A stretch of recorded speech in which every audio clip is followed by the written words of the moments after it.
Okay, let's go. Jack, Okay. thanks so much for coming in, mate. No problem. How's it going? Really well. Yeah, really well. As we were just saying, it's busy time of the year. Christmas coming up. Coffee seems to be the number one go-to drink if you're out in town doing your Christmas shopping at the minute. So all of our wholesale customers especially have started up in orders and things like that. And the shop itself in Crosby is starting to get busier and busier. Colder days, colder mornings, frosty mornings. Everyone wants that coffee before they go to work and stuff. So it's just a really busy time. So glad we've squeezed in a Friday afternoon for a beer and a chat. Looking to tie you down. We've been chasing you for weeks. Yeah. It's I was thinking about this the other week. Like I wonder if people, producers of coffee like you, whether you roast it like you guys or whether you've got a shop like your mate, like the important role you play in society. Like, because people think about it, loads of people in the rat race every day. They get up and like they feel like shit. They might have had a shitty night's sleep. And then they get that coffee on the way to work. They're like, I need the coffee. And they get it. And then they feel better straight away. They go to work. The productivity increases. They get, the boss comes up, pay rise their chief. Yeah. And it's like, you could make a valuable contribution to a functioning society. No, it's good. It's true. It is. But we play such like a small role in that as well. And even, the barista that makes the drink, that final preparation is such a small role. It's an important one, but it's such a small role. Us as a roaster and as a supplier to the trade, we play such a small role as well, really, because the hard work and the hard graft is done at the farm. It's where it's processed. Yeah. And, I'm not saying it's easy what we do, but it's certainly a very small role. And like you said, people take it for granted. You come in and go £3 for a cup of coffee, and it's this and but you're right. It's that pivotal moment in your day to go right. I'm having 10 minutes to myself. I'm having a coffee and getting myself to work. I'm doing this for the day, and it does set you up. Yeah. If you buy someone else a coffee and you've made their day, and it's weird how much it changes, isn't it? And things like that. So it is a small part, but I get it. It's a big part, isn't it? Mm-hmm. Yeah, I couldn't function without it. Honestly, I get up every day. I've got a subscription of your coffee. Love your work, by the way. And I'll have like a couple of double espressos before I even get in the shower. Then I'll sometimes get a coffee on the way to work. And then I've also got an espresso machine in the office. So it's a huge part of my morning. And like, writing to-do lists and all that and prepping for your day. And then probably before I go to the gym as well, have another coffee. So yeah, it's big. But like, I think still it's safe to say that most of the coffee out there is shite. Yeah. Utter shite that's sat on the shelves for years. Yeah.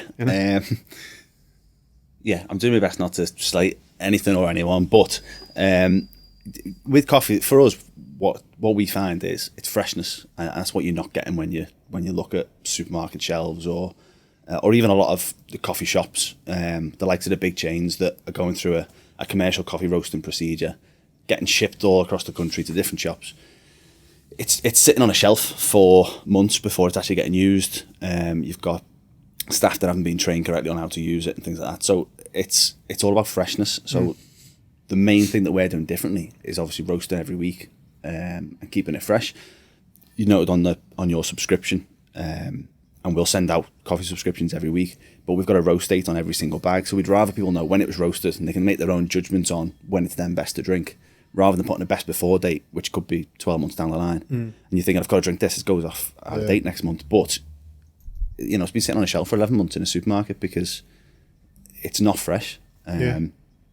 So we were approached about a year ago to sort of speak to, I think it was Co-op, but one of the supermarkets anyway, to do a local thing where we were going to put our products inside the supermarkets. And as exciting as it was, and we had a small meeting about it, we kind of decided that's not what we want to do, because one, we'll slate supermarket coffee because it's just sitting on a shelf, and obviously your margins are getting strangled down, and it's not something we wanted to push forward, because it was all about that freshness, and we'd rather deliver to houses and to offices and to businesses, and people come into our shop to buy it and know it's been freshly roasted that week by someone behind the counter. You can talk to them about the procedure, you can see exactly what's going on in the shop. And that's what was important for us. And like you said, there's so much coffee out there that's just nowhere near good enough. And I'm not saying we're the best, but we're by far what we think the superior in the area. And we pride ourselves on that. And we've always, the reason we started it was for that reason. So yeah, absolutely right. But so I assume if you did get an agreement where you had to up your production process and stuff like that, you probably couldn't deliver the same level of quality, could you? And also, I presume you mentioned then about like you put your dates on the coffee. You probably have to stop doing that, wouldn't you? Because it's probably going to sit on the shelf for ages. Yeah. So in terms of sort of up in production as well, we've got two sort of commercial roasters now. We've got a 10 kilo and a 30 kilo. The 10 kilo is the one in our shop. That's the one we do a lot of our retail orders on. The 30 kilo is probably the biggest roaster capacity wise we're going to go to. So if we were to outgrow the two that we've got now, we'll end up getting another 30 or a 25 or another 10, because we don't want to go any bigger really. And what we've noticed the difference on the 10 to the 30 is up in that production. We've had to put loads of little processes in to make sure we're consistent. So if we were to jump up to the next size, say a 60 kilo roaster, it's going to be impossible to keep that quality, to keep the consistency the way we would want it as well. We've visited sites with 60 kilos. We've visited a roastery with a 600 kilo roaster. It's amazing. It's really cool. But in terms of quality and consistency, I'm not 100% sure where, without thousands and thousands and thousands of pounds, how you're going to keep that quality and that level. So for us, we definitely sort of go down that other way of, we'll keep it small batch, we'll keep it really consistent. We've put, only about 6 months ago, we've put 2 profiling systems in place. So we basically have our roasters with a computer system built in that monitors the profile, plots it on a graph, temperature, airflow, and everything else in time. Wow. Now that's always happened, but about 6 months ago, we basically adopted like a secondary system. So we were plotting it ourselves as well, and we were making sure that we're consistent to the actual computer and going off eye as well. So we're going off a colour chart for eye colour of the coffee, we're going off the temperature on the program, and we're also going off what our computers are telling us. So we're making sure everything's consistent between the bigger batch and the smaller batches. So yeah, again, quality wise, we want to make sure that level stays exactly the same. And main reason for that is for you guys getting a subscription, or for wholesale customers getting coffee week in, week out. They've got customers coming back to them for that certain type of coffee. We want to make sure that quality and that level is the same every single week. Because obviously, it's like anything. The minute you get a bad coffee somewhere, you're not going to go back. You're only as good as your last coffee, I guess. Yeah. So it's all about quality, and it's about consistency, and obviously the crops of coffee are mad. It's insane. So it changes year on year, and each crop is slightly different. And we're forecasting. We try and forecast 6 months ahead, so we kind of have an idea of where we're at in terms of the crops and what we're buying in. But even that's quite difficult, because then you've got to manage certain changes of blends and make sure that we're sticking within seasons and making sure that there's enough stock there to buy if there's a drought. Or so it's hard, but it's fun. But it's it's challenging to keep that quality level consistent. Yeah. What happens when like supply outstrips your current capability to? So you're talking about having you say you've got a 20, a 30 and a 10? A 30 and a 10, yeah. So, and you're growing all the time. What happens in 12, 18 months when your customer base is just so much bigger that you can't supply them at that? We wouldn't let it get to that. The reason we only bought the 30 kilo about less than 12 months ago, but less than 12 months ago. So we bought that one because we got to the capacity near enough on the 10 kilo. Right. We bought the 30 and went, right, well, we can up production. Yeah. We put it into a industrial unit, put our stock in there, and said, right, that's what we're going to run our wholesale operation from.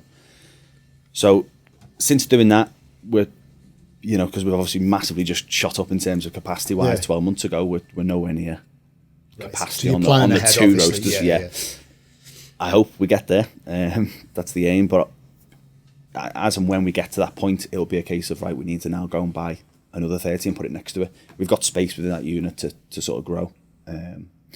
So if we have to, we'll just double our capacity there. We'll move the 10 if we have to, and we'll swap things around. We'll make it work, basically. But we're a far away from that, I think. So, would you be able to talk? Because obviously, me and Adam are pretty much into our coffee, like him especially. So you put me on to Crosby Coffee, didn't you?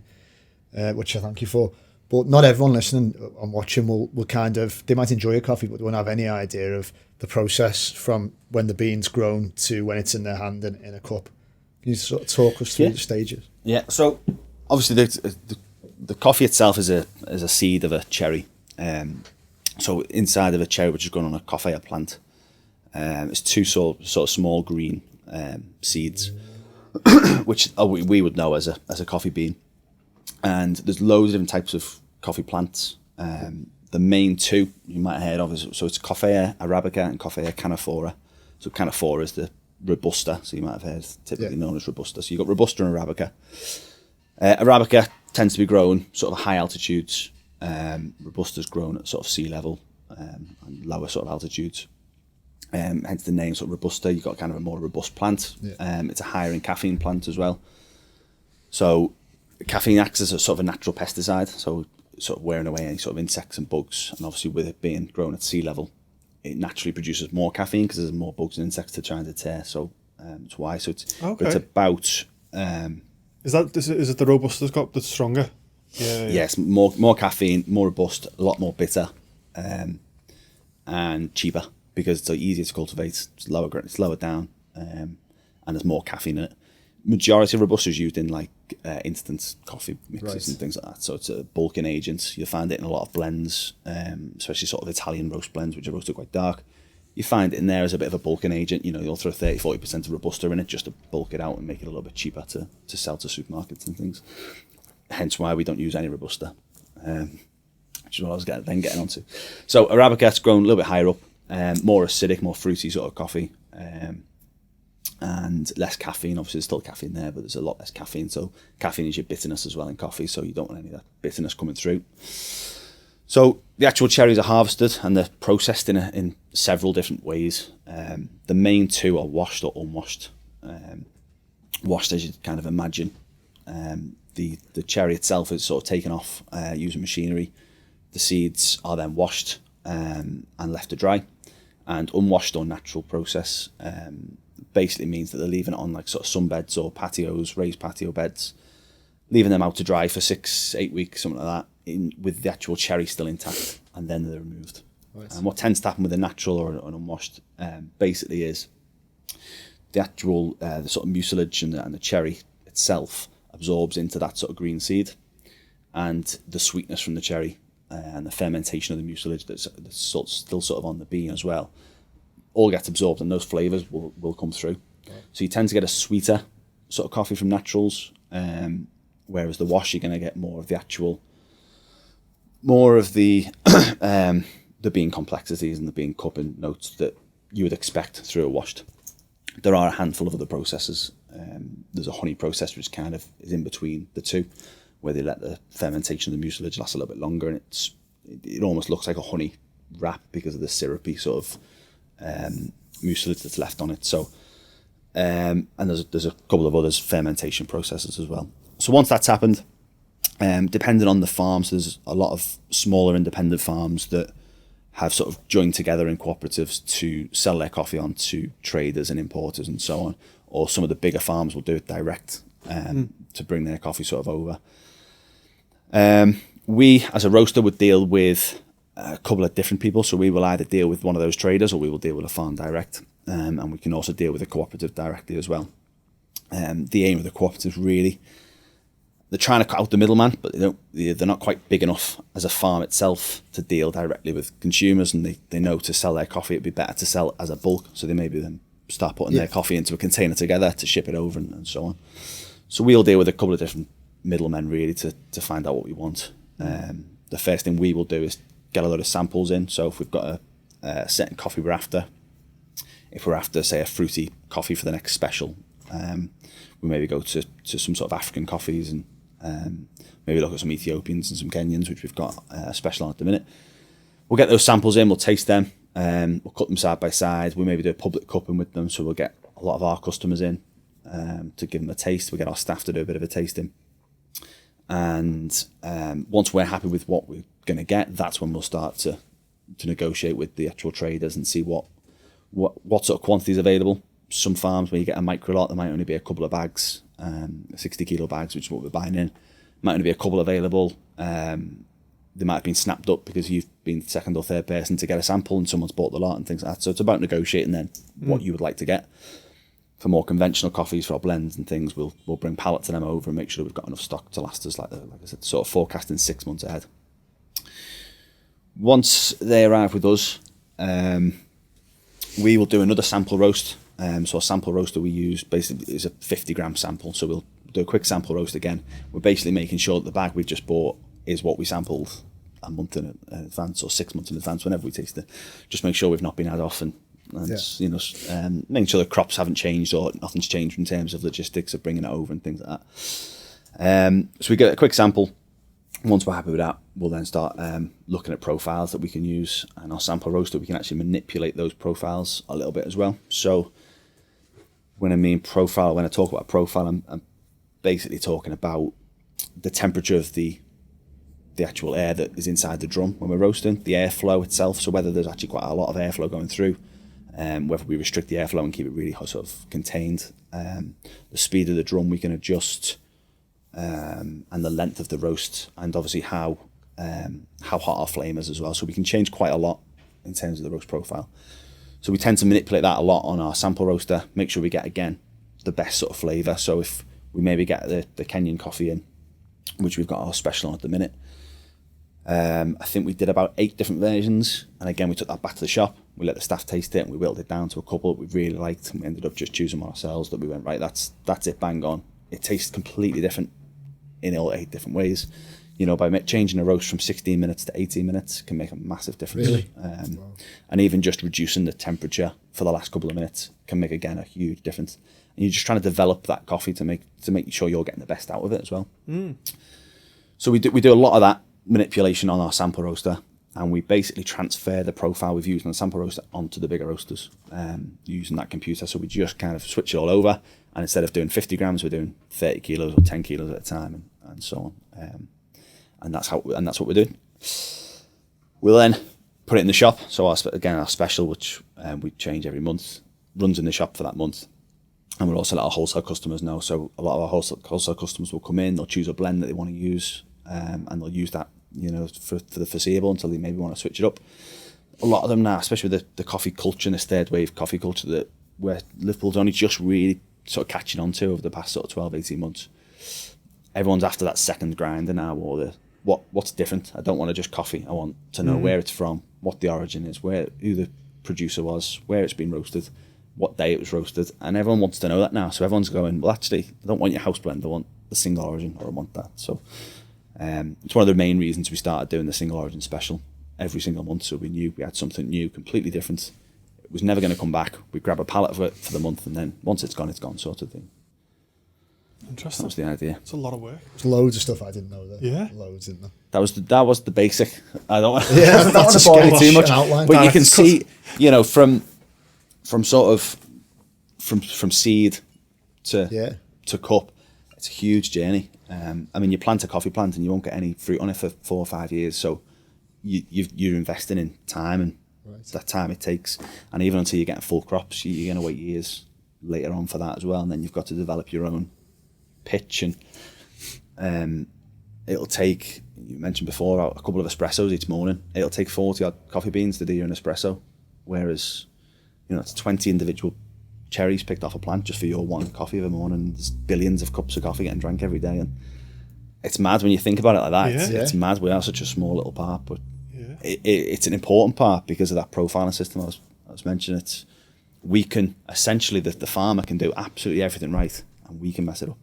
So we can burn it, we could scorch it, we could not roast it enough, we can under roast, we can over, and then the barista can over extract it, can not grind it properly, can run the recipe wrong. So there's so many things that can go wrong at this stage. Yet they've done all the hard work, really. They've invested the time and the effort, and they've brought it over. And we do the little bits at the end, the finishing product. But it's really important getting that first bit right. Yeah, you're absolutely right in what you're saying, where you get to that point where you've drunk coffee. So I drunk for years, since I was probably, since probably started working really, I've drunk coffee from a functional point of view, 99.9% of office workers and everything else do. Do you want a coffee, and someone will take notes and all that. Do you 2 sugars? Yeah, I'm no milk and all that. So I did that for years, and then I was like, well, I don't like instant coffee anymore. I'll get coffee shop coffee, which was from mass-produced coffee shops and stuff. And then I watched this TED talk, I don't know if you've seen it, a couple of years ago, maybe longer than that. And it was this fella basically saying coffee should be treated like a food. So when it's roasted, like you said before, you know, it's got a shelf life, you know, and it certainly ain't meeting that sort of demand or that shelf life when you're picking up from a supermarket shelf, and that changed it for me. So I started seeking out people like yourself, which is when I found your place in Seaforth. So what's your take on it in terms of like, how important is it for you to get your coffee as close as possible to the roasting date, and what type of guidelines should people be following? It's not necessarily the closest. Once you've roasted the coffee, you actually want to give it about 48 hours to degas. Loads of CO2 is going to come off the beans itself, and you want that to go because that's going to leave behind the coffee and the flavour and the notes that you want to get the taste from. So you actually want to leave it a couple of days. Now, what we try and do, and it's getting the more busy we are, the more difficult that becomes. But what we try and do is we try and roast at the beginning of the week, and we get our orders out at sort of Wednesday, Thursday, Friday. So we'll be roasting Monday, Tuesday, give it that couple of days, package it up, and send it out to our customers Wednesday. It works in principle. On some weeks it goes great, and then other weeks we'll be behind or we're a little bit ahead, and we chop and change. We try and keep it as consistent as we can. If you're a coffee shop and you're going through coffee relatively quickly and you're ordering it in from us, we try and recommend that you're using it within a couple of weeks. So what we tend to say is order your coffee that you need for the week and then just get another order each week. You know, if it's on our delivery van, if you're in sort of Liverpool area or Southport area, there's no minimum order anyway, so it doesn't, you know, if you needed one bag of coffee that week, it wouldn't matter. We'll just get it out to you and make sure that we're covered. So it's about using it that week because you know it's fresh. The week after, you get another bag and you can use it again. But obviously, again, it's not ideal, and you don't know how much you're going to need and what you're going to use. So it's about judging that. Yeah. For individual needs. If it's beans, within a month, we're still going to get the taste that we would taste from sort of week 1, week 2. You are going to start noticing a difference by week 3, week 4. You will start to notice if you drink the same coffee every single day, you'll notice the sort of taste deteriorating. It'll never go off. It's never going to do any harm. So and that's why they get away with selling. Which is why you can put a 12-month best before and use by dates and things like that. But it's never going to do any harm. It gets like that sort of, I find, it gets like sort of burnt, ashy taste that you just don't get from, you know, the really fresh stuff. Yeah. Well, what tends to happen as well, if you get an old bag and open it up and it's beans, you tend to find a sort of glossy sort of oil residue on the beans as well. And you can get that if a coffee's maybe been burnt or scorched during the roasting process. You maybe find that as well. It's basically the oils of the coffee that have been released. But what you want to happen is when you're grinding the coffee, you want that to be released when you grind it. So if you're sort of grinding a coffee to make an espresso in the morning, what you ideally want to happen is you want that oil to be within the ground coffee. Yeah. The minute you grind it, you're losing the oil. But if you do that during the roasting process, you've again lost the flavour of the coffee. If you open a bag after 2 months and you see that the oils are there, it's because it's been left that long. They've started to slowly release, and again the flavour's gone. And that sort of ashy burntness is what we talk about when it's old stale coffee. And I've not seen that TED talk, but it's bang on in terms of there is a recipe to food, there is a recipe to coffee. Our wholesale customers, we bang on constantly about how many grams of coffee should be in the basket, to how many seconds extraction, to how many mils of liquid should be in the cup when you finish, and that is our perfect espresso recipe for the Ironman blend or the Trio blend and whatever else we've got. And we bang on about it quite a lot. People are looking back at us going, "This is too sciencey," and it's not. It's you're counting 25 seconds, you know, for an espresso shot, and most machines now will do it for you. So it kind of does it for you. But you wouldn't go out and buy a really nice piece of steak and put it in the oven on, 240 degrees and leave it for an hour and come back to it and go, "That's a bit horrible. That's a bit ashy." And it would be, because who's recommending that?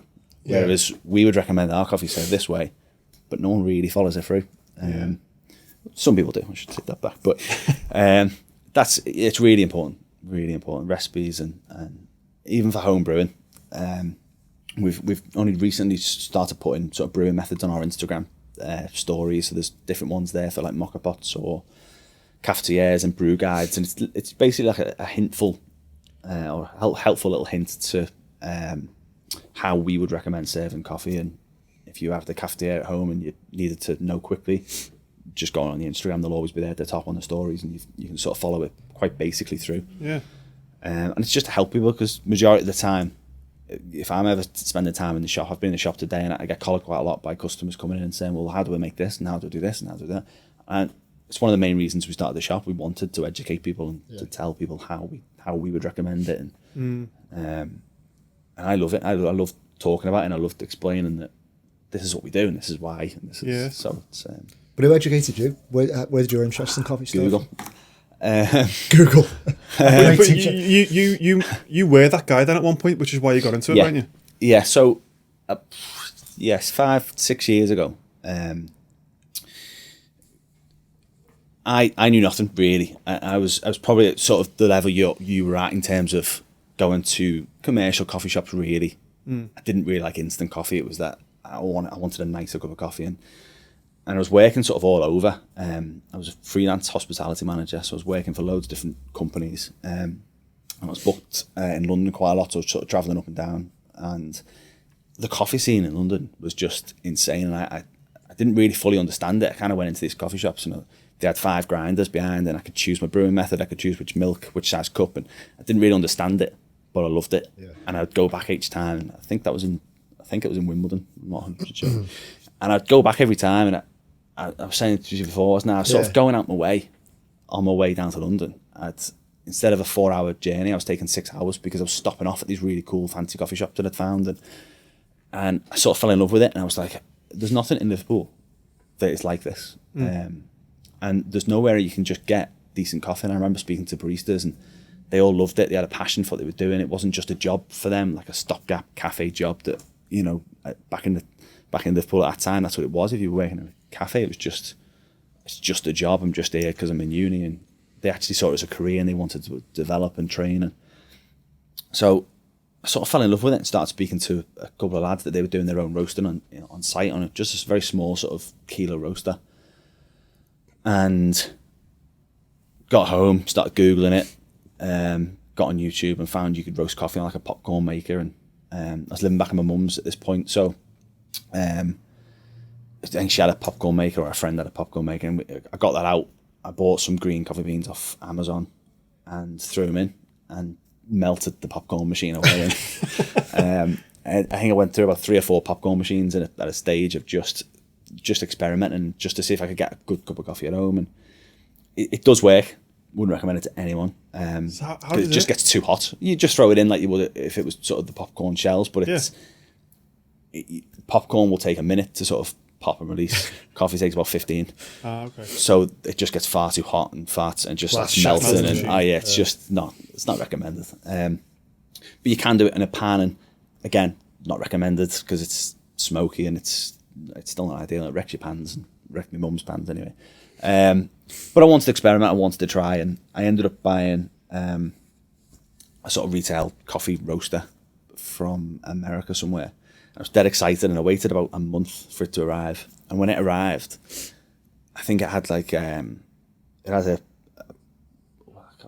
remember where I bought it from, but it had a European plug of some sort on it, and it had a different electrical supply, so you couldn't just change the plug. I had to buy a transmitter box to go with it. So then I had to wait another month just to get this. But I was just getting more and more excited. And I think it lasted about 3 roasts and it broke, and they weren't very good. So I then went back onto Google, having a look, and I found another one. I found one that was in the UK, and I got that delivered sort of next day. That's some resilience, by the way, isn't it? I was being cheap. It was the cheapest option, so that's all it was. I splashed out the extra £100 probably just to buy an actual roaster. At this stage, sorry, were you only just thinking? I was just for me, just interested. Just want to make a nice cup. Yeah, it was a hobby. I say a hobby, but it was more just interest. I was still working. I didn't think of it as a business. Just was for me at home. Yeah. The roaster itself, I think, is 150 gram, 200 gram roaster. So a very small bag of coffee at a time. And I thought that'll do. I make one of them each week. Put a flask. Don't have to go and stop off at coffee shops, and I can just make my own coffee. That was the theory. And that roaster, as it happens, is still in the shop as well. So it's our little sample roaster in the shop. So it's the one door to the one next to the 10 kilos. So I kept that one, which is really cool. It's battered and old now, but it's really cool. So yeah, bought that one, and sort of set that up, had a play around. YouTube and Google were amazing. Just going off video after video of, you know, learning things and researching. Didn't know anywhere near enough to really do what I was trying to do. I stuck the hose pipe out the front window at the neighbours complaining and, you know, what's going on here and things like that. So it was in the front room, I think, of my mum's, and yeah, just hose pipe, just hanging out, smoke coming out of it for 6 hours a day. The neighbours, I think. Yeah, Breaking Bad upstairs. One came knocking, wondering what was going on. So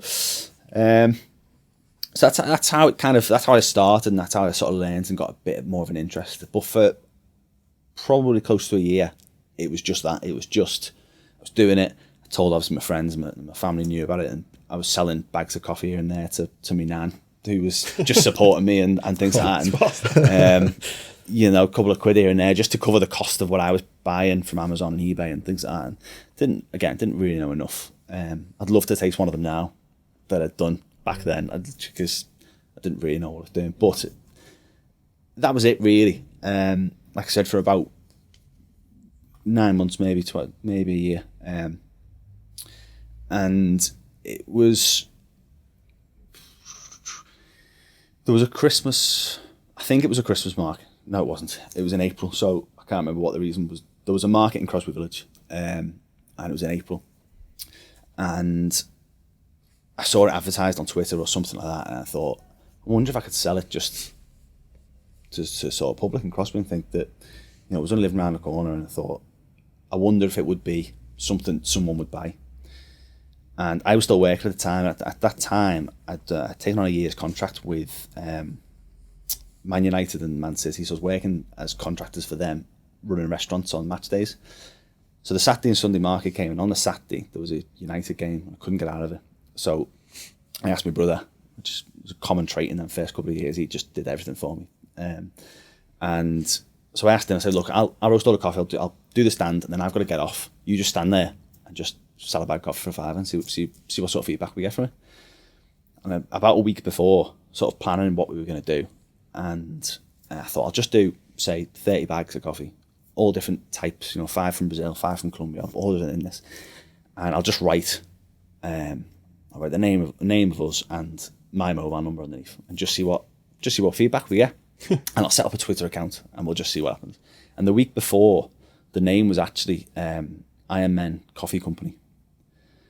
And my mum was like, you can't call it Iron Man. That sounds stupid. It sounds like a gym or a weightlifter's coffee, or it didn't sound right. And I was like, well, Crosby Coffee, it just doesn't sound right. I should like much better than Iron Man. I was like, well, I'll do then. So I wrote Crosby Coffee Company on the front, and then my mobile number underneath, 30 or 40 bags, took him down, and he rang me about 4:00. And I think the market was going on to like 7, and he went, I've sold out. I was going, what do you mean you sold out? I've got nothing. So I got back from United that night, about 8-9 o'clock. I got back on the roaster. I was roasting until like 4:00 in the morning the next day, just to do another 30 bags, because the batches were so small, just to try and sell it again and try and get some feedback. And there's still people that come in the shop now. I remember that very first market you did, and we were having a chat on the Sunday, and you were doing this. Brilliant. And that Sunday, I had Steve and Alex, who were opening it was called Albion when they first opened. I don't know if you remember the restaurant in Crosby. Is it the one that's called Hampson's now? Yes. Same building? So, same building. So it got changed to Albina. Yeah. And then something else, and then now it's Hampson's, Yeah. So they were opening that a month later, and I got chatting to them. And Steve Burge, who was going to be the chef in there, was like, well, will you come in, have a little chat? I want to do something a little bit different on the coffee front. So I don't know if you ever went to Albion or Albina, but they did a lot of taster menus and different things. And he wanted something a little bit different to serve coffee. He didn't want to just get a machine and do this and that. So I had a quick chat with him, and we decided upon creating a coffee blend, and we ground cardamom pods inside the coffee, and we were going to serve it at the table in a V60, which is like a little single cup filter to the table. Customer gets to pour it themselves, and it's a little bit of a theatre. And the actual cardamom in coffee has worked amazing. Yeah. So it's the only thing we'd ever really added to coffee. I didn't really know much about it at the time. I still don't really know much about adding stuff about like leaving the coffee as it is and getting the taste and notes and the flavours. But he was onto something. It really did work. It worked as an after meal sort of coffee. It was really light Yeah, I and love fresh. cardamom as well. It's a lovely smell to Yeah. the coffee, and you only need to add a little bit, and it worked amazing. And it was at that point there I was kind of going, got a business interested. I've got my phone started ringing the next week, going, where else can I buy this? I was going, message me on Twitter. I quickly setting up a Crosby Coffee account on Twitter, and that's kind of how it started. So when was this then? That was April 2014. Oh wow. And it was in the summer. I think in June I registered as a business, but I didn't really start doing much until the end of that year. I was just kind of setting things up and thinking I could sell a little bit. I'll maybe set up a website. I'll do this. I'll do that. Didn't leave work or anything like that. I just kept doing what I was doing.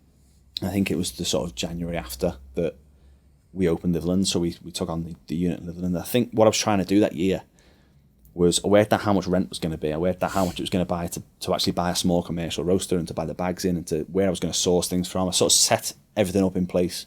I went, I need to make X amount a month. So I went and found businesses that would then take us on once we had that in place. So I knew I could cover my costs because I had no money. So it was like, I can't really do much. So there was no investment at all in it? Well, not from me. So, yeah. So maybe you had started. I had a couple of grand maybe to my name, and obviously all that went in to buying things. I went to, I borrowed money off my mum, borrowed money off my brother-in-law, borrowed money off my uncle, all at different stages throughout that first year to go, I'll pay you back monthly. And I was just going to work still. Even when we had the unit in Liverland for the first year, I still worked full-time pretty much. So sort of going in between the unit. That's why we didn't really open it as a shop. So I'm not sure when you started coming in. But you'd open the shutters up afterwards. And changed. We changed yeah. the shop around constantly because it was all about, well, I can't do that, and I can't do that weekend, and I couldn't afford staff, so it was pointless trying to get staff in. I wrote my brother in whenever I could, but I think he was at uni at the time, so he was like, I can't do this. So throughout that year, I was kind of planning markets and festivals and trying to just get the name out as much as I could. And we probably ended up doing that first year a festival a week, if that's what it feels like, because we were just constantly on the road looking at, and some were great, some were terrible. We probably over the year lost more money than we made in terms of actually selling stuff. I like to think it made an effort in getting our name out, but I don't, because some of the markets were terrible. I remember standing in Blackpool somewhere, me and my brother in the field, it was raining, and no one came to this market. It cost us 300-400 quid to be there for a weekend, and you're going, oh, what are we doing? And I'd booked time off work to go and do it. It's little So things. losing money hand over fist. Oh, no. We had some good ones and we had some bad, so you got to roll with it, haven't you? But it's we just spent that first year just get the name up there. Let's see what we can get. But there wasn't really, when I say there was, borrowing money. If our family, it was I needed to buy that and it would cost me $4,000. I'd borrow the $4,000 and I'd pay it back monthly and make sure that we were trying to square things off. And because I didn't want to be indebted, and I wanted to see if we could do it and build it quite naturally. And for anyone that ever came to the Liverland store, that shows, because there wasn't much there. It was a case of walking into a place with a coffee roaster in a corner, a coffee machine at the front. If you wanted to sit down, there was some pallets at the front that you could sit on. At one point, there was some furniture that got sort of donated to us. At one point, there was all sorts. There was a couch in there at one big point. Giant table that was like a, what was it off? It was like a cable reel. A wheel. A cable reel. That was it. Liverland Electrics over the road donated me a cable reel, which we had a big table for, and we suppose stayed that had its own appeal, though. It was raw. Cool. It was raw. Yeah, I remember. very raw. I think the first time you and I got talking, and then because you'd invite people around the other side of the counter, it was like exciting. I was like, oh yeah, you know what I mean? I mean, you could see everything from over the counter, Yeah. but I get what you mean. It was education. It was about showing someone what we do, and trying to get. I think I was trying to get what I was getting in London. That's what I was trying to do here, and I was like, this is what you could talk to someone, and they go, well, do you want to see what we do? Do you want to see where we roast it? Do you want to see why we do it this way? Oh, look at this bag we've just got in from Costa Rica, and it's got a cool picture on. It's got this, and we found this and this. And it's dead interesting, and people buy into that, and that's why we started getting loads of regulars in Liverland, because we knew who was coming in on Saturday, we knew who was coming in on a Tuesday morning before work, we knew who was coming in, which was really cool, because it was about sort of developing that customer base, I guess.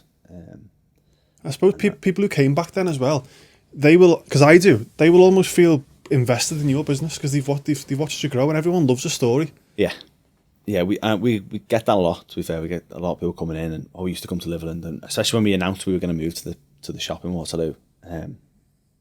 99% was amazing. The feedback was quality, and it was all about, we've seen you grow from year one to this, and even people that had seen it in my mum's front living room at the time, and it was like, to go from that to here was amazing. There's a couple of negative comments, but there's always all the people. There's always one, isn't there? Yeah. But on the whole, it was really good, and you're right. People do feel invested, and they want to get involved, and they want to help, which is the best thing, because especially at that time we needed the help. My family were boss. They would help wherever. So my mum's done markets for me, my sister's done markets for me. I said my brother, my dad's done deliveries. So everyone has got involved at some point and gone, right, I'll do this, I'll do that. My mates have done it. My mates have done markets with me, and I've had to go to work, and I've gone, do us a favour and just stand on that market stall for 4 hours. Don't mind if you don't sell nothing, just get the business out there. And they would do it. They'd happily do it. That's boss, because I've never repaid any of them. So. But whether it's like vision or like good luck or a bit of both, I think 2014, you seem to time it just that you're just ahead of the crest of a wave. Yeah. It probably hasn't even broken yet, the wave, if you like, but of coffee. And you said the third wave, people are really not just, liking to go for an Hero or a Starbucks. They're now thinking beyond that, aren't they? And so you couldn't have timed it better.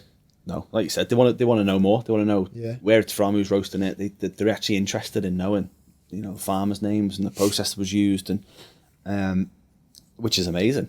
And it's great for us. I think we just somehow timed it right, because it wasn't necessarily planned at that time. It wasn't. It was just kind of, I'd seen that's what it was in London, and I think Manchester's probably a little bit further ahead than we are, sort of in Liverpool. I think Liverpool's the furthest sort of place behind in terms of a coffee scene. Manchester's got all sorts going on at the minute, and we've got like a Manchester Coffee Festival and Cup North, and they're doing loads of different things there. London's still 20 years ahead in terms of, in terms of what they're doing. You go down any street in London, there will be a coffee roaster or a specialty coffee shop serving up amazing quality coffee with a barista that knows everything about that coffee on a machine that's being looked after and kept clean. And that's not quite what we've got here in Liverpool. We've got good coffee shops dotted around, but we don't have amazing on every single street. So you've got to choose where you're going. Yeah. Well, there's even outside a lot of tube stations, I've seen like tuk-tuks parked up and they serve it out the back of a van. Black Sheep, I think. Have you been to Black Sheep? Yeah. Didn't that start Yes. as that basically in a tuk-tuk? And There's one in Camden Market. That's right. That's right. The first one I went to, and I think they've got one by King's Cross now. And I went to one. I had the same experience as you going to London for work years ago, and I found this. It's actually gone now. I think they grew a bit too quick. I'd love to find them again now. They must be somewhere, these guys. But there was this lovely little coffee shop in Camden Market. Where that big, what's that restaurant? Is it Giga Meshes or something like that? There's a restaurant there, and it was just by there on the right. And it was like you said. I went in. I'd take detours to go there, and I'd go in, and the guy was, he wasn't just serving me for what I wanted. He was genuinely passionate. It was like he was more excited than I was to tell me than I was to listen. And that was like that must have been 2011. 2012, so it just shows, that was years behind we are. Well, it's probably started like in Australia, New Zealand, Canada, America, and then London, and then trickled down. But the hope is that we'll get it, and it's all down to the consumers, and it's down to us going into coffee shops to ask the question, because if you go in somewhere and have a bad cup of coffee, 9 times out of 10, most of the general public are going to go back in because it's convenient, because they pass it on the way to work. Or if you start going to the places that you genuinely are passionate about, and the staff serve you the right way, and they remember your drink, and they remember that you like it with oat milk instead of regular milk, or little differences, you will start to notice it quicker, because everyone will get onto it, and the owners of these coffee shops are going to start going, well, actually we need to invest more. We need to invest in training the staff. We need to invest in machinery and equipment that are going to be able to deliver something that's on par with what people are expecting as well. 100%. I hate it when you go to a nice restaurant. You've had a gorgeous meal. You probably know what I'm saying. Restaurants are the worst culprit. Get a double espresso. Get a double espresso with the bill, right? And it's an espresso. Oh, right, yeah. I think, come on, like Where's you're making corporate? that much effort. Everything else has It's been not great. cheap here. You've got great wine. You've got the service is excellent. The place looks amazing, and then you bring it. They're not even trying to disguise it. Sometimes it's in a fucking Nespresso cup, and you're like, what is this shit? You know? They think because it's expensive, it's good. Yeah. It's expensive because it's a pod. You know, it's the production cost that you're paying for and the machinery. But restaurant owners are the worst culprits for bad coffee. And I don't want to offend anyone that we supply that are restaurants, because there are some great restaurants that care about what they're doing. But like you just said, you'll go to a restaurant and it'll be a nice restaurant. They care about the pre-drink before your meal. They care about the wine during the meal. They care about that after dinner drink, and then you have a coffee, and you can tell no care has gone into it, because the staff turned the machine off half an hour ago because they cleaned it and they want to clean it again, or it's little things. And restaurants are the worst for it, because staff can't be bothered really. All that attention to detail, and then And it ruins it, because it's the last impression. The last impression. Yeah. And like I said, the staff members would rather make a cocktail or rather pour a drink. It's a lot quicker to give someone a bottle of beer or pour them a whiskey at the end of a meal than it is to make them a cappuccino or an espresso. The profit margin's about 4 times bigger on the coffee. So the owner should be thinking, push a coffee at the end, not that. But they don't. It's a lot easier just to go, it's like a whiskey, it's like a rum, it's like a cognac. It's bizarre. But yeah, I know exactly what you're saying. Do you know what I found like really interesting? I was trying to paraphrase to Adam, so you can help me out here and tell me properly. And we're not slagging off Costa or Starbucks, because they are what they are. But They serve a purpose, don't they? they do.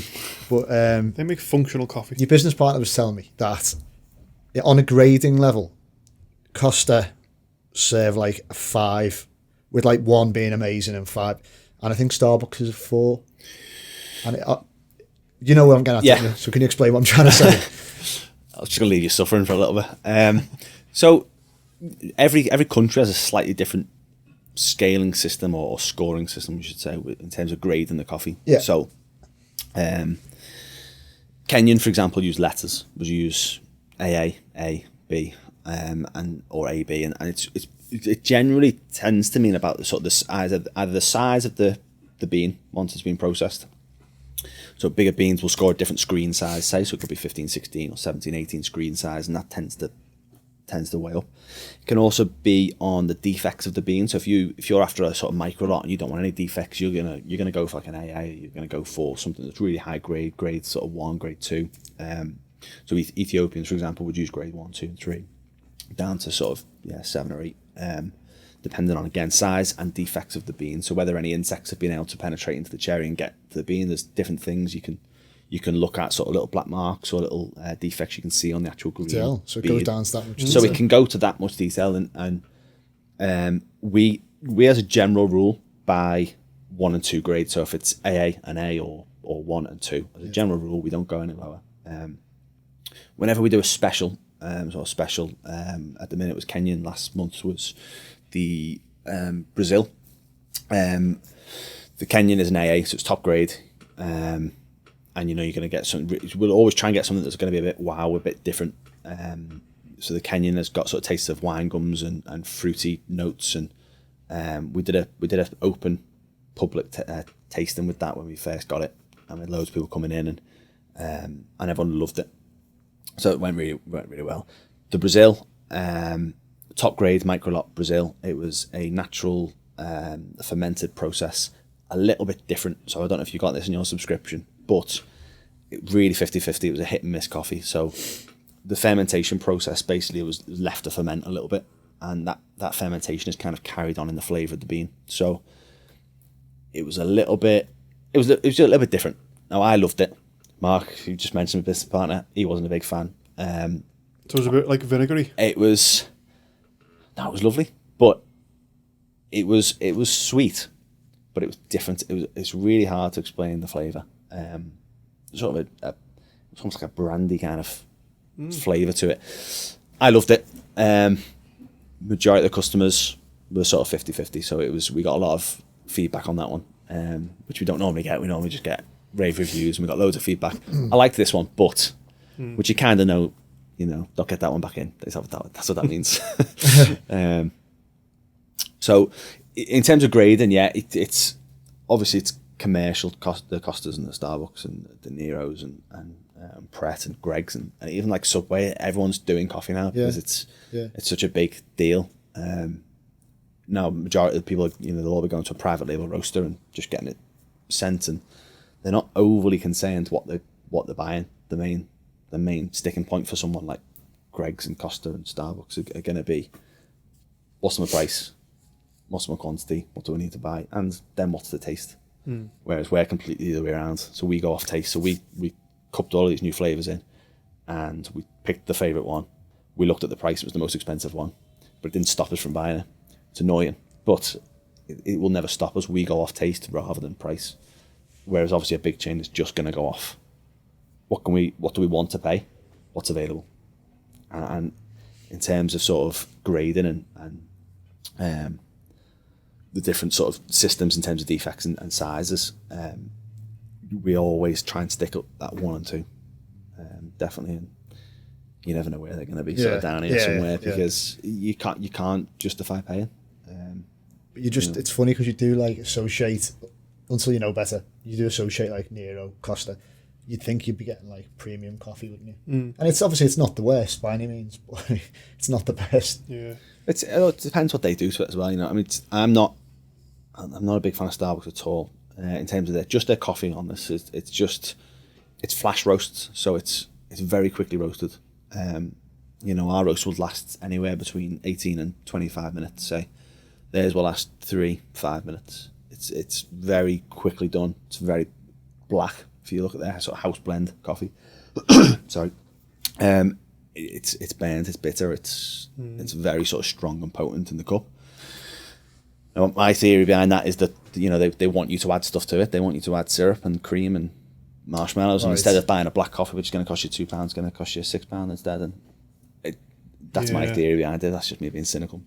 That's a great point. But that's the difference. Now, blank canvas, isn't it, of taste? Yeah, and that's probably why people who go to those places love getting the syrups in them, because they're like, I can't have it black, it's too bitter. But it's like, well, that is too bitter. Yeah, go and have a proper coffee. Go and have a proper it's one. like you said before about you can't have instant coffee anymore, and it's weird. You start drinking decent coffee, and you cannot go back. And I've said that to so many people, and then they come back to me 6 months later and go, "Oh, you're right. I can't even smell it." and people think you're being snobbyish, or it's not.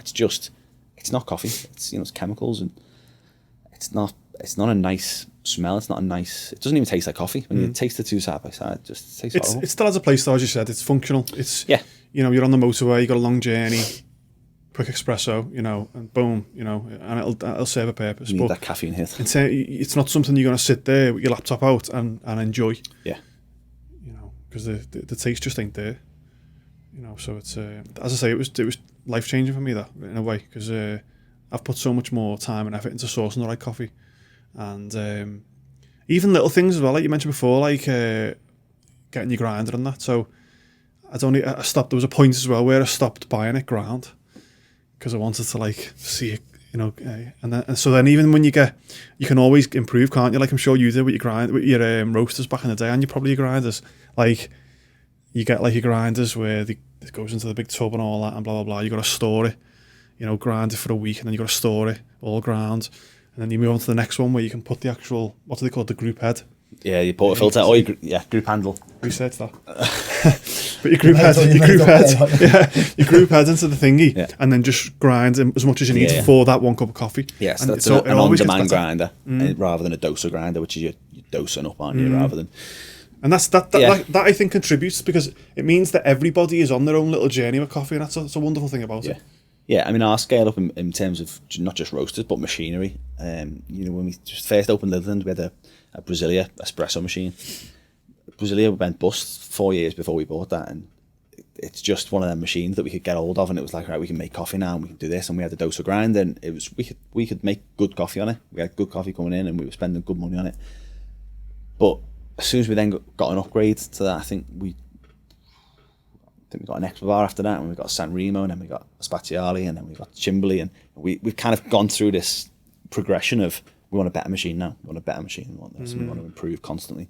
And we've now been lucky really to go around other sites and see what everyone else is using, and you go to the coffee festivals and you see and meet all these suppliers and manufacturers, and and you go, I like what they're doing because they've done it this way because of this, or they're doing that way because it makes the coffee better. And so we've kind of been able to tailor what we can do, but it's all been progression. You know, you were saying before, Greg, about the room downstairs. We've kind of developed a training room. It's predominantly for our wholesale customers. We want to make sure that they're getting the right training. And what we tend to find is if we go to site and do a coffee training for customers at their cafe or their shop, they're going to get deliveries, they're going to get a boss sitting in the corner on a laptop going, make me a drink and do this, and they get distracted and they stop paying attention, they get the phones out and look around and start messing around. So we went and did loads of courses. So where have we been? Me and Mark went to London School of Coffee and we did a roasting SCA course there. But they've also got a classroom in terms of espresso machines, and we saw their layout and went, that's really, it's quite cool, that. Quite like the look of it, and I would love to do something similar. We'd also been to Chimberley's head office, we've been to Conti's head office, which are two espresso manufacturers we use. And we've been to over to Berlin as well. And when we were in Berlin, we were basically visiting coffee roasteries, and we met up with Casper, who owns the barn. Really good coffee over there in Berlin. He was telling, you know, get to this roastery, get to this one, get to this one. So we really good. We're actually going back next week, which is why I couldn't come next week. We're going back next week, and we're doing 3 of the courses that they put on for their customers. Oh wow! To learn stuff off them and to sort of develop what we're doing in our site. So did you just sort of reach out to all these people, and they were just always willing to help as well? Coffee community is great, because everyone's quite happy to lend a hand or to give advice. And we've had people reach out to us and say, you know, I'm just starting up and I'm doing the Liverpool Food and Drink Festival and I don't know how much coffee to take, and we weren't doing it, or we were doing it, and I said, you know, well, we'd normally take this, this and this, but for you, if you're starting off, maybe take it, you know, I'm quite happy to give advice and help people start off, and that's the way it should be. Absolutely. And especially when we went to Berlin, it was amazing, because you just walk around all these coffee places and it was brilliant. So yeah, we're going back next week, and we're taking a couple of the staff members with us to run our public, because we do a lot of public courses as well as the wholesale ones. So tomorrow we've got a barista training session going on downstairs. We've got I think we've got a cupping on Sunday, so basically a full coffee tasting Sunday that happens. But we run them sort of monthly as well, so there's always something going on.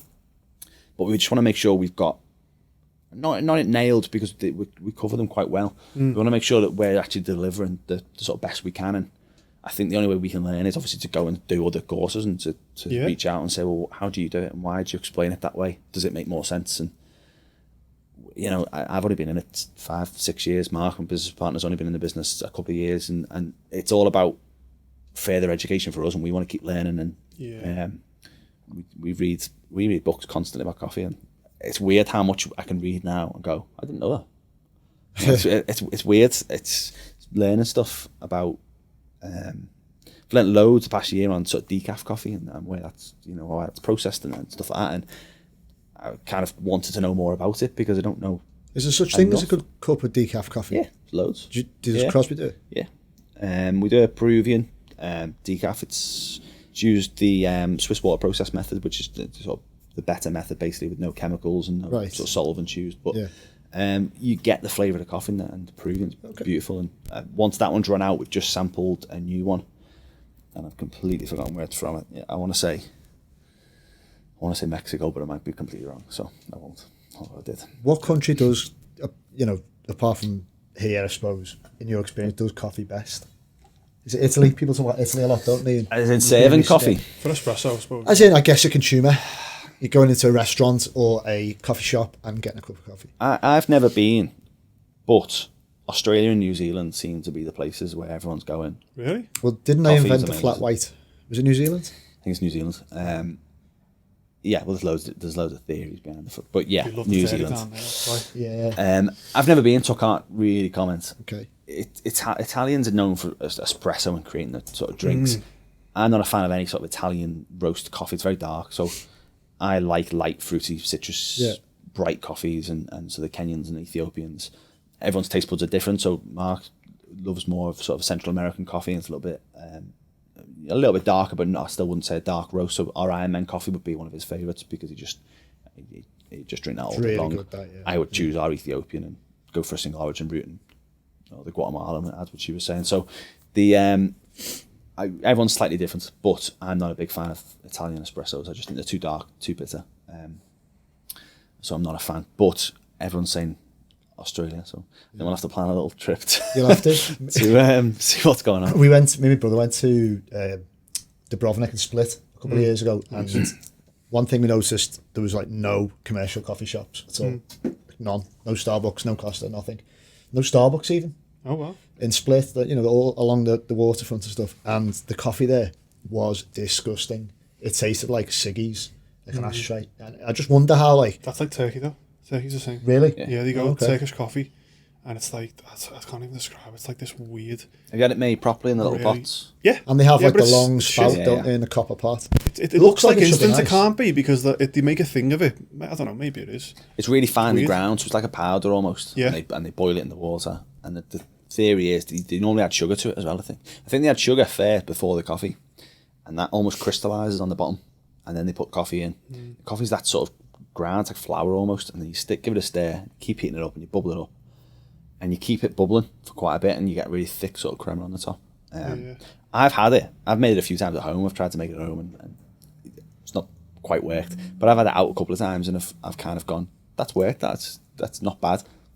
Definitely need sugar, because it's so bitter and dark. And I go to Turkey quite a lot, because my mum's got a place there, and if you go anywhere in Turkey, they give you a coffee. If you go like the barbers, if you go like the gym, if you go anywhere while you're there, they make you a coffee. And I'm always like, do you want sugar? And I'm like, no. And they're always like, think I'm weird. And that's obviously why. that's why, because it's you're so, not going to enjoy it, again, boy. it's like Italian roast. It's dark roast. It's strong. They want it to be nice and strong. There's always a residue at the bottom as well. They don't filter it out. It's just made in that pot. And the way they pour it is meant to leave majority of the. But then also don't take the first sip. Let it settle, because then the coffee ground's going to settle to the bottom. Yeah, and it comes with a little lid, doesn't it? Sometimes, yeah, boss. Similar to Greek coffee. Greek make it the same sort of way. I've had a couple of theirs in sort of Greek restaurants, and you try it that way, and it's nice, but you always need sugar, which again I wouldn't normally, but it's that dark sort of taste, that bitter taste that you if you're not used to it, it is horrible. Yeah. If you're used to sort of light roasted coffee, then Yeah, it's very different, isn't it? it's completely different. Have you got, like, putting you on the spot, really, because difficult. I'm just thinking if I can answer this question, but have you got a memory of one cup of coffee at one particular time that just blew you away? Or maybe it was at the start when you were first going. We had. I've always said this, and staff ask me this quite a lot about, what's the favourite coffee you've ever had, and is it one of your own or is it just someone else's? And You can't say one of your own. Well, no, you can. You're the guest. You can say what you want. Well, one I had, I can't remember the place. I do vaguely remember it being in Wimbledon, because I was working in Wimbledon at the time and I was doing different things. And I remember that was one of the first places, and I was asking loads of questions to Barista, and he knew loads. And it was basically like, it was like a Subway for coffee. It was, I want that size cup, I want that much coffee, I want that much milk. Oh, that's cool. It was different cool. idea. And there was so many different options for everything. There was different options for coffee, there was different options for milk. There was different. So it was a really cool experience to sort of go through that. And I couldn't even tell you what the coffee was now, but I remember it being really good. So that would be one that isn't ours. I always say to the staff, there's a Kenyan coffee. It's not the one we've got on now. I've not been able to get it back. It's from a region called Rugeju, and it's a cooperative in Kenya that it's not actually been going that long. It's really small. We managed to get a micro lot of coffee. It was when we were in the Netherlands, so it was years ago. And it was probably the nicest coffee I've ever had. And we made it on a Chemex in the Netherlands. It was Sam, the lad who used to work there, made it. Good lad, Sam. He was brilliant. And he made that coffee. I've never been able to get anything similar. And even Been the chasing Kenyans it ever now, since. yeah, I get the Kenyans in now, and I'm going, this is going to be the one. It's still not as good as that. I remember that being. Yeah. And it's horrible because I want it, but I can't. It was one of them freak things, and whether they had a really good season, that properly. It's like wine, isn't it? There's the parallels with wine are really strong. Oh, yeah. Because you could have one particular year from one particular winery, and that grape you could maybe never get it again. Once it's gone, it's gone. Yeah. Yeah, or you'd never hit that level of taste before. Or Yeah. It's very I suppose, do you reckon like wine? Because sometimes if you're drinking wine as well, your own taste buds change, so you go on a journey. Do you think it's the same with coffee? Yeah, I think that's probably similar to most drinks as well. I think I'm not a huge wine drinker, but I like a glass of red, and if I go out for a meal and we'll get a bottle of red and things. But I'm always trying to learn more about wine. I'm now trying to get into rum. So when I'm trying to get into rum, I drink far too much rum. But I'm trying to experiment with new rums and stuff all the time. And I'm going, well, actually, I don't like that one, but I like that one. And I like this one. And I think with coffee, it's exactly the same. You try something you like and you go, that's amazing. Where else can I get that? Yeah. You go somewhere else. And that sort of journey sort of opens up so many more things. I mean, it opened it up for me because I just started learning more and I wanted to know more. And I knew I wanted to be in business back then, but I didn't really know what in. It just kind of, I knew what I wanted, the end goal.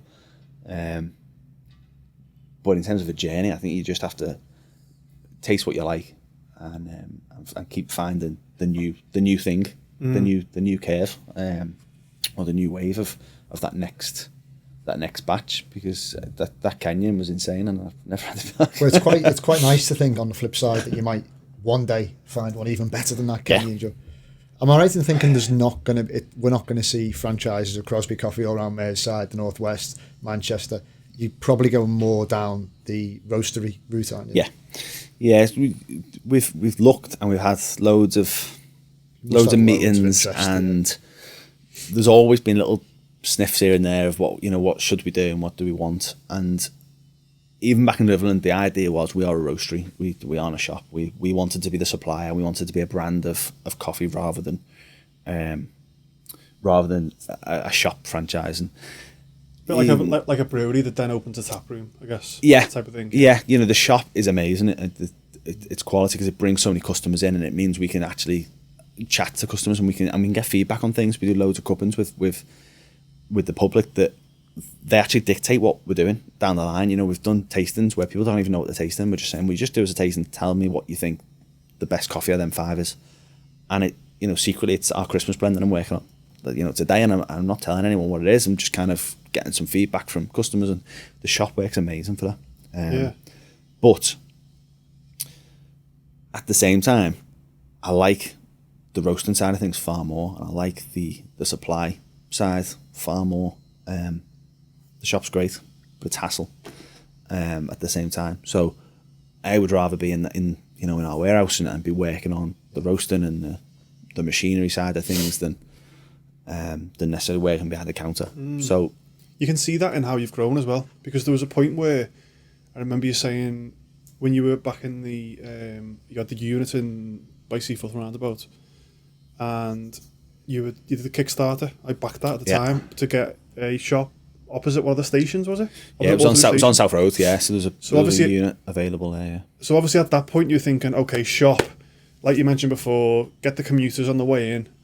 But I take it you must have hit a point where you think, actually, this is building to be a really good brand here, where people are getting behind the taste, they're getting behind the journey. Let's get an office. Let's get a shop somewhere else. So can you pinpoint that point? The shop was weird. It was actually more space. We were running out of space in the land. And at that time, there was no other units available on that site. So we had one of the smallest units on that site. And none of the big ones were available. The one next door wasn't available, so we couldn't really knock through and do anything. It was like, we weren't really looking for a shop. I was looking at other industrial units and I was trying to find one, similar sort of rate, but a little bit bigger, maybe to have a bit more storage. And it was all around this point that I'd had a lot of interest from investors, and they could see that we were growing. We were doing, with that year, we'd just done Baltic Market. We'd done the first sort of few months at Baltic Market. We'd just been down on the pierhead doing a 2-month stint on by the cruise ships, and we'd done a big pop-up there. Wholesale was growing, not rapidly, but it was growing. We were taking on new customers, and so we were doing quite well. And I think we had a few people sort of interested in getting on board, and I will back you, and we'll do this, and we'll put some money in, and we'll do that. And I was never really interested. Didn't really want it. I was like, we can do this on our own. We've done these 3 years. Let's carry on. And that's when Mark sort of got involved. Really, it was around this time we were looking at other premises, and I was toying with different ideas.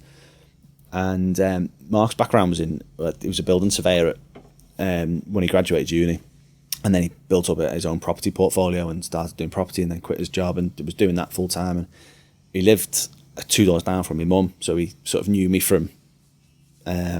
You could smell he knew the smell. He knew the smell in it, and he saw it there, and we'd chat quite a lot there. I knew him from school, so he was actually a schoolmate. He used to play tennis and things like that. So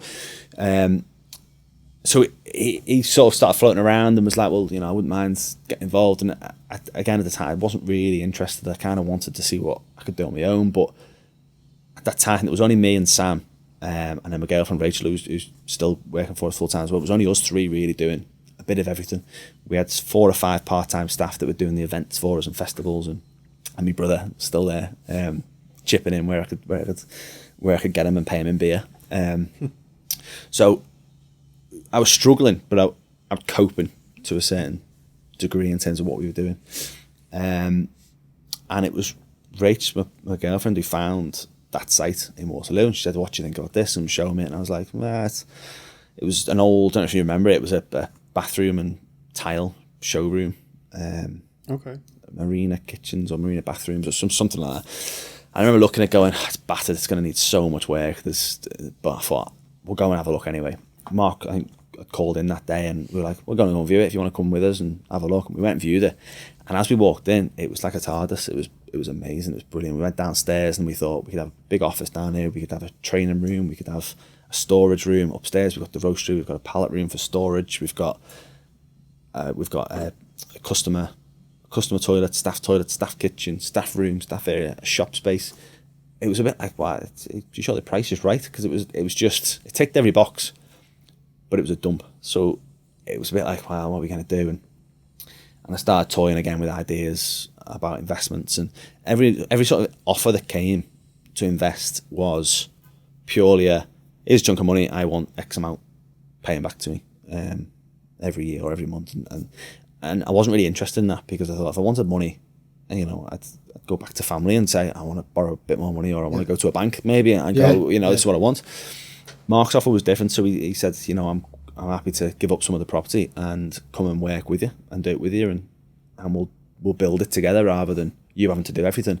I'm not just after a pay cut or a payday. Profit, I'm more than happy to come in, director with you, and we'll go together and do it together. And that's what made me sway and go, that makes more sense because he's completely invested, like literally investing it. Then he's literally got a stake that isn't just monetary. Yeah. So so around that time, everything sort of started clicking into place, and that's what happened that sort of year. So we came on board. We took that space obviously, and it took us probably about 3 months to get it to where we needed it to be. And again, every person you can think of helped us because the walls in that place were about 3-4 tiles deep. So instead of taking all tiles down for the show, and they would just retile on top of tile. So every single wall in there was tiled. And we had my mates, Mark's mates, Rachel's mates, family members, anyone you can think of. We said, just come, we'll have beers, we'll get you a Greg's. Just come and spend the day with us. And just knock tiles and sledgehammering a wall. I mean, it's good fun for 20 minutes and then it's exhausting. And then tip run after tip run and stuff like that. And we were borrowing people's vans and it was mad. But it was great fun. And then we opened there. So that sort of time, it was weird but dead exciting because that then properly launched us, I think, as not as a brand, but as someone that you could see them, as a shop front. Yeah. Litherland never really had that. As much as we tried to have a sort of shop front, never really had that feel to it. It wasn't on a high street, it was in an industrial estate, and it wasn't necessarily passing traffic bar the butchers. Yeah. And Adam Owens over the road. We didn't really have people coming into that site apart from visiting him. So it was hard to have that sort of brand as sort of exposure on the front, I guess. It's a big jump though. You must have, was there any point where you made the jump and maybe, I don't know, the first couple of days you're opening and no one's coming, you're thinking, fuck. No. No, I don't actually remember the first day. I remember the opening night. The opening night, we had a massive leak. So we had all family and friends and people there that had helped us out sort of getting open. And we opened a bottle of champagne as well. And it was I think it might have been one of mine. And I'd had it in the house for God knows how many years. And we opened it and it was horrible. It was off and it had not been stored right. And so I think there's a picture on our Instagram of us opening and we're all in a glass of champagne and it stunk and no one drank it. So we were just there like, oh. And then about 2 hours in, someone said, there's a smell coming from the back, and it was the soil pipe. Oh no! Oh no! the stack. Of all the pipes. So It's becoming a bit of a theme on here, this shit. is it? Yeah. Yeah, the Barry brothers were talking about they had one. Oh, across their kitchen. Yeah, one. you have to step over during service. It's not quite as bad as that. Who else has got a shit pipe Ours was story? in the Get in wall, touch. but just a 2-hour slog of literal slog of shit. So it wasn't pleasant, like, you know. But we had, The Shawshank Redemption, but apart from that, opening went smoothly. Really, I remember the first couple of days was fine. We had so much more room there, so we could sort of grow into it. But it took less than a year, I think, for us to go. We've run out of room again. You know, it's sort of small storage room to the side. We ended up putting a couple of double doors in there so we could bring pallets in and out of coffee. And very quickly, what we thought was enough storage space just ran out straight away, which was just annoying. So that's why we about a year ago we took on the this warehouse space. Or I say warehouse, that sounds glamorous, really. Well, it doesn't, but it's another industrial unit, a lot bigger than the Liverpool site, but it's not huge. It's just where we're storing majority of our stock now. So all the roasting's still done in the shop, and then it goes both. out to So the shop roaster is roasting all of the retail online orders, anything for the shop, anything you pick up in store. Anything else is done in the other site. So all of our wholesale customers are getting coffee roasted from that site on the 30, which is the bigger roaster. And do you have customers all around the country, beyond, internationally? Yeah. Wholesale wise, we're probably 90% within the Northwest. Yeah. Which kind of makes sense. It's probably our next to do. You know, we want to start branching out and start looking at other areas and going, well, actually we can do this. We deliver, I think at the minute we're probably delivering about 80% of our own delivery drivers, Rachel's dad. So Busy guy. it's very sort of family, it's great. Yeah. And when he started a good few years ago, and he did it just to help us out. I think me and Sam were doing deliveries between us. We'd share it week in, week out, and it was probably only a few hours on a Thursday that it would take to deliver all of our orders. And Gaz, I'll help you out. I'll do it. And he wouldn't take any money for it. Didn't want anything for it. He just said, I'll just help you out. Let's just try and help you grow. And I don't even know how long we didn't pay him for. It was probably far too long, but he wouldn't take anything. And it's only when we got to a point of, well, you're probably doing, a full day's work now, and we've got to start paying. Yeah. So eventually he did, and now he's doing, 2.5 days delivering, and we're starting to now courier orders further afield. So if they're just outside that sort of radius of it making sense, we'll start sort of doing courier deliveries as well. So because we've now got that set up, we're now thinking next year, that's the year we need to start probably growing outside of the Northwest and outside of Liverpool and become a supplier more nationwide for wholesale. So that must be stretching you as a business person as well, like the limits of because you hadn't had a successful business before this, so you're learning stuff away, not just the coffee side of things, but using couriers and everything's a learning process. You always say that, don't you? Yeah, everything. And I'm quite happy to admit, I know hardly anything about what we're doing in terms of when it comes to the business side of things. Mark deals with a lot of that, the office admin day to day, and the accounts, because not that I have no interest in it, but the exciting bit for me is the coffee side, and it's the importance of the coffee and the suppliers that I'll deal with, and the customers and the machinery aspects, and that for me excites me. Mark is excited about coffee, but he's actually more excited about the office and the admin and the finances and the HR, and so it works really well because we can split those tasks and go, I'll have nothing to do with it, I don't mind, and Mark can go, you deal with that, and it kind of works really well.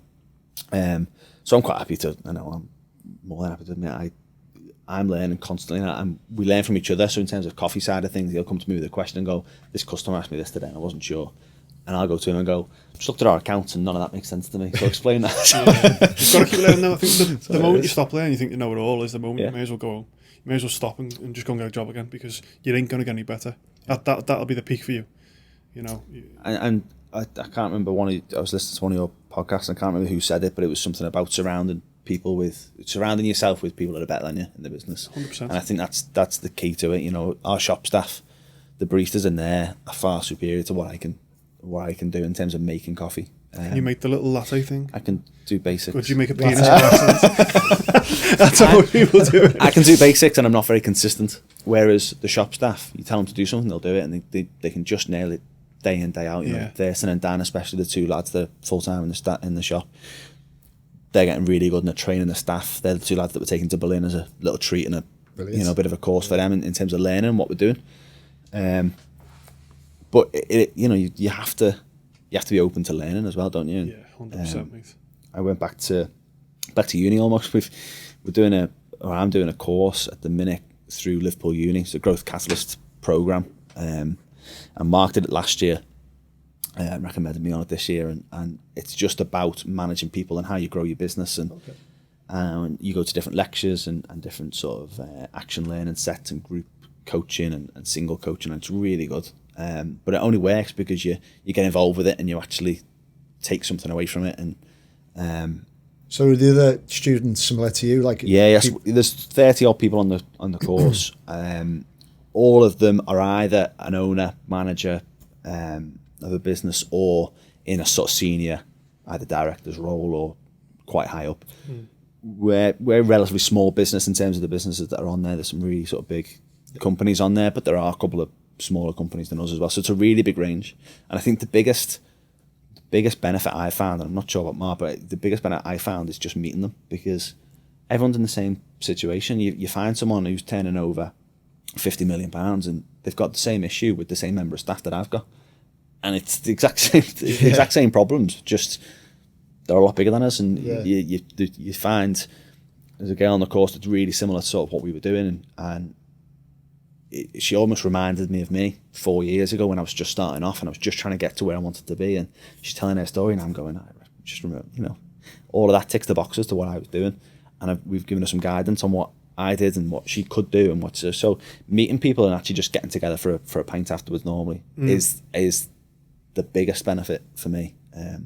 But there's some great stuff, some great lectures and things on there, and it's dead interesting. People don't realise how lonely it can be running a business, because if you're within an organisation, regardless of your place within that organisation, there's always somebody to ask and somebody to lean on, or even somebody just to get a bit of support or mentoring from.